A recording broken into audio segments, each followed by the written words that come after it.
Hey, good evening. I apologize that this text and video is not coming out in the morning. This day just got away from me, and I didn't want to forget as I've been preparing for this to look at Psalm 27. We're on day 11 of Pray the Psalms through the month of May. So let's read this psalm together. Psalm 27. The Lord is my light and my salvation, so why should I be afraid?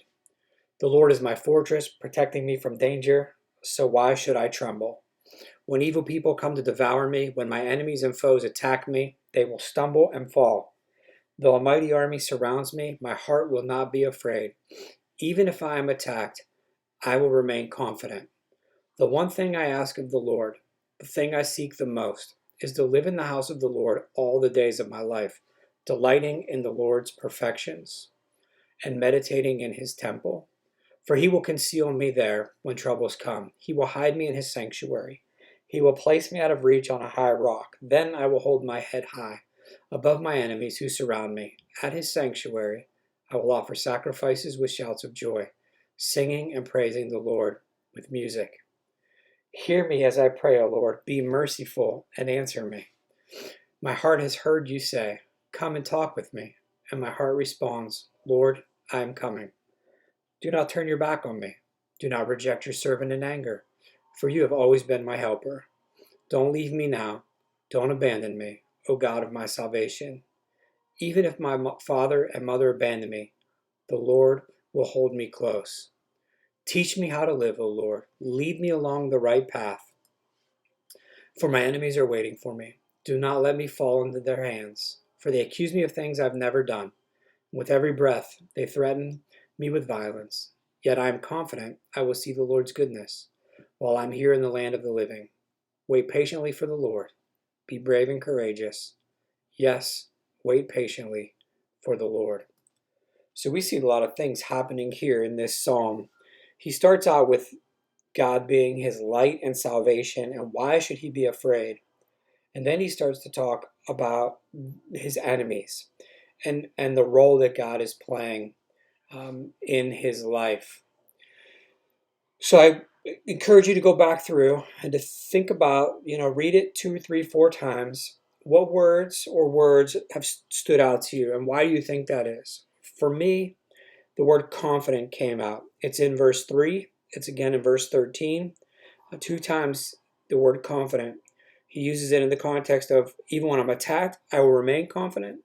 And then he says, even though, verse 12, his enemies accuse him of things he's never done, and every breath they threaten him with violence, yet I am confident. His confidence isn't in himself. We can see that clearly from the psalm. His confidence is in the Lord. So how do we pray when we're afraid, when we're dealing with fear? Because he ends this, he repeats the same line, wait patiently for the Lord, twice. And a lot of times that in use of the same phrase or sentence is, bookending. So what's in the middle kind of gets highlighted. So he says, wait patiently for the Lord. Be brave and courageous. Yes, wait patiently for the Lord. And oftentimes I think we come to God, we're in situations we're not brave or courageous. We are fearful and worrisome. That's our reaction a lot of times. It's our response to things. So how can we be brave and courageous? I went back and just reading the text and just kind of doing the generic, general observations to look at what he says about him. He says, wait patiently, be brave, be courageous. What does he say about God in here? And using the words my, like he's taking possession of, this is my God. He uses the words my light, my salvation, my fortress, my helper. God is my light, right? He shines down, exposing what's in the darkness, allowing me to see, not allowing anything to be hidden from me. He is my light. He's my salvation. He's the one who saves me. But not only does he save me, he's my fortress. He protects me. That my mind thinks of, fortress, big stone castle, can't penetrate it. Those that are inside are very safe. So not only does he save us, rescue us, but then he protects us as our fortress, and he's my helper. He just doesn't leave us in a safe place after he saves us, but he walks with us. He journeys in this life with us. And I think if we can see God in those ways, and I think this is one of the things that the Psalms do for us, is help us to see God differently, maybe more than we normally would. Do we think of God as being my light and my salvation and my fortress and my helper?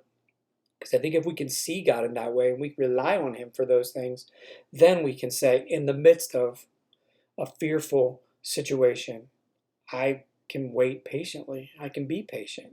Even though my body wants to be anxious, my mind wants to be anxious, I can be patient. I can be brave and I can be courageous because my confidence is in God.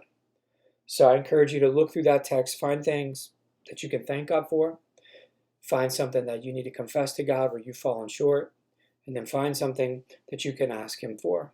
I look forward to seeing you tomorrow, day 12. We are going to look at Psalm 32. Thanks for joining me. I will see you tomorrow.